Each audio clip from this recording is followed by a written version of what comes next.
Львица с трудом рожает необычного детеныша, его окрас и поведение сразу кажутся странными. Но уже через минуту происходит то, от чего замирает вся саванна, и становится ясно, что это начало совсем другой истории. Дорогие зрители, прежде чем мы продолжим, напишите в комментариях, где вы находитесь. Нам правда интересно узнать, из какого вы города. Приятного просмотра. Раннее утро вступало в свои права над просторной саванной на юге Кении. Теплое солнце медленно поднималось из-за дальних холмов и заливало землю мягким янтарным светом. В воздухе еще чувствовалась ночная прохлада, но жизнь уже просыпалась, а вместе с ней возвращались вечные законы выживания. Неподалеку, среди высокой травы, прайд львов окружил убитую зебру, которую они добыли ночью.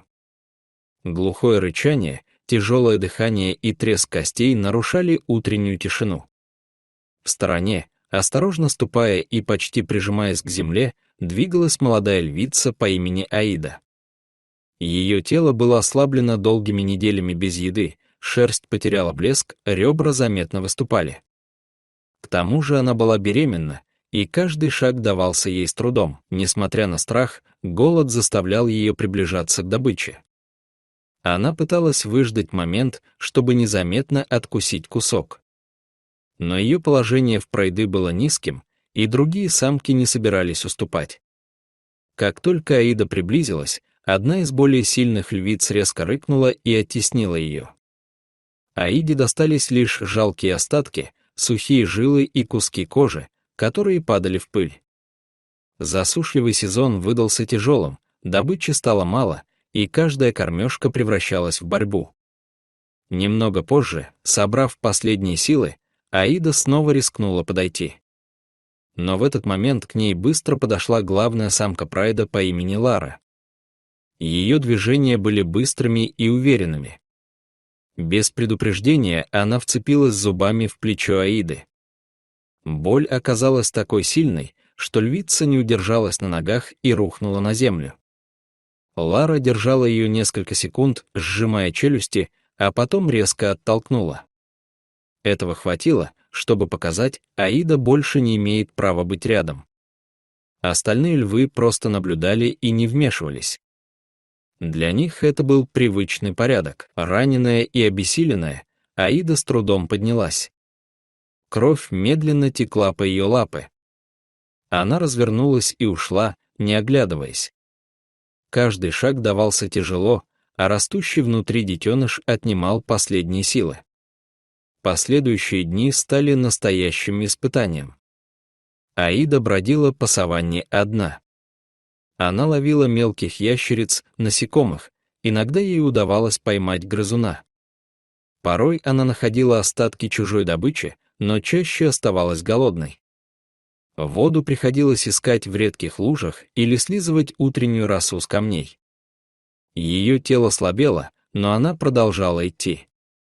Инстинкт не давал остановиться. Через некоторое время Аида добралась до далекой каменистой местности, где между скалами росла редкая трава и протекал небольшой ручей. Это место казалось безопаснее. Здесь было меньше крупных хищников, но и помощи ждать было неоткуда. Когда солнце начало садиться и воздух стал прохладнее, Аида нашла неглубокую расщелину между камнями. Она стала расширять ее лапами, готовя укрытие.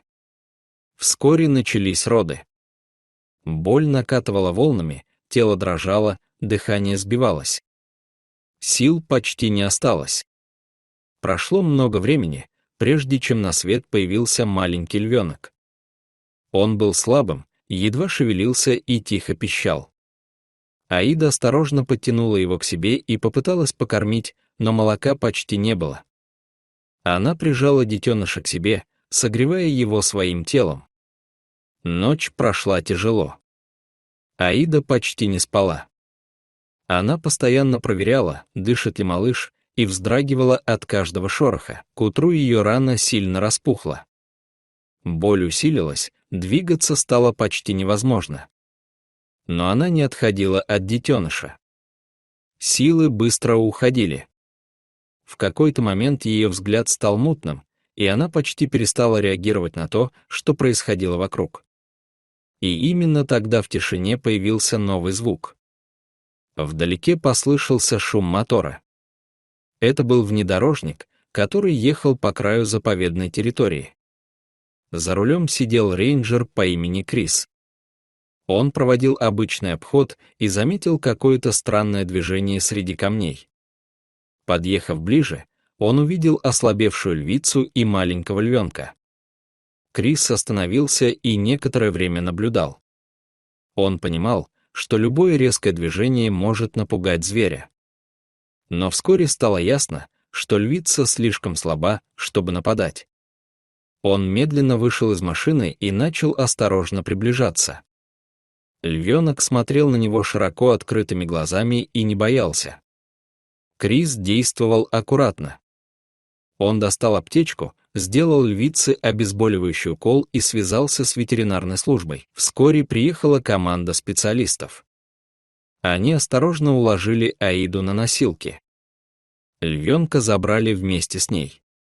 Их доставили в Центр помощи диким животным и поместили в отдельный вольер. Ветеринары обработали рану, сделали необходимые уколы и поставили капельницы. Первые дни состояние Аиды оставалось тяжелым. Она почти не вставала и ела очень мало. Но постепенно лечение начало давать результат. Дыхание стало ровнее, взгляд прояснился. Львенок же, наоборот, с каждым днем становился активнее.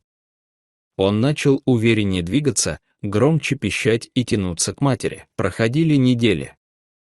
Аида начала вставать на лапы. Она уже могла передвигаться по вольеру.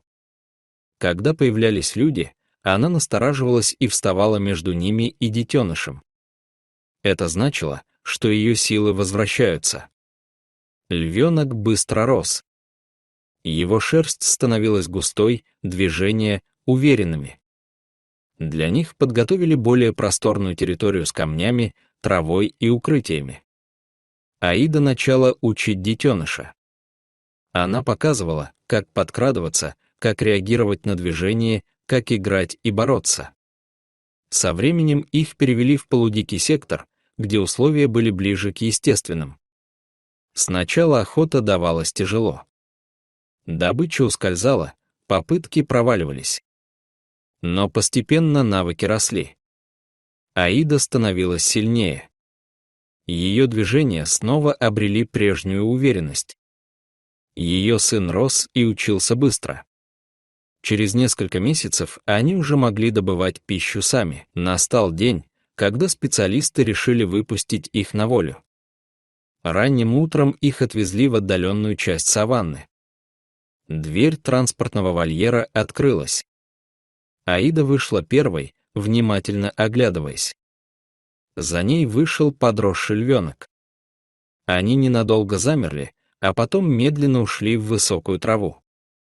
Так закончилась история изгнанной львицы, которая смогла выжить, спасти своего детеныша и вернуться в дикую природу. Дорогие зрители, что вы думаете об этой истории?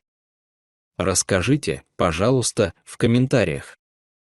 А если вам понравилось это видео, то ставьте лайк и подписывайтесь на наш канал. До свидания.